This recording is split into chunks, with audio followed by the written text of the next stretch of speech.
This question is asking me, if the below statement is true, then which other statement must also be true? And what I know about conditional statements, or if-then statements, are if I take an if-then statement, if P then Q, and I flip it around and put nots in front of it, then that turns it into the contrapositive. So if I have if P then Q, the contrapositive is if not Q, then not P. And if that original statement is true, then I know my contrapositive must always be true. So what I'm going to do for this problem is I'm going to read my original statement.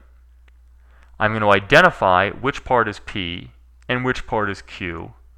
And then I'm going to go through my 4 possible answers and see if I can identify which of those is the contrapositive.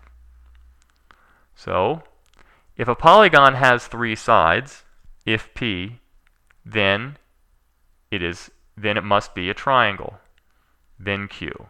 So just the definition of a triangle. If a polygon has 3 sides, then it must be a triangle.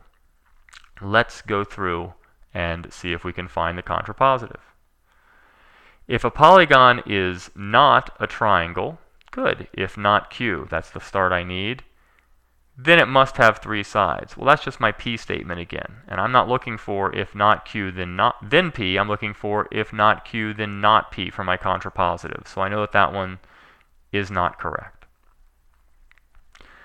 If a polygon is a triangle, well, that's just my Q statement. If Q, in this case, if Q, then P, that's not my contrapositive.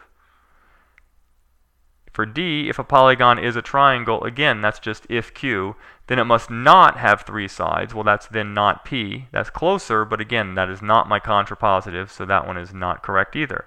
But let's take a look at A. If a polygon is not a triangle, well, that's my if not Q, then it must not have 3 sides. Then not P. That is my contrapositive, so this one must be true, because contrapositives are always true if the original statement is true.